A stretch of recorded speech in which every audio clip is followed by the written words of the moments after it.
No i co? Widzę skręt za 500 metrów w prawo.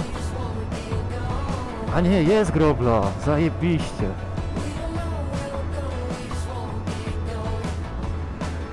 To z daleka zajebiście wygląda, taka fatamorgana, jakby te wyspy lewitowały nad ziemią.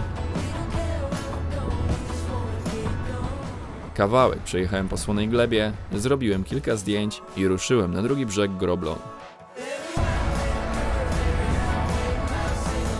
Ustawiłem drona do trybu Active Track, by podążał za mną bez mojej ingerencji w pilota, właśnie na zasadzie śledzenia. Pilot przymocowałem do kierownicy, aby podczas jazdy mieć cały czas podgląd na to, czy dron rzeczywiście za mną leci, bo zdarzają się momenty, że albo traci obiekt do śledzenia, albo traci zasięg.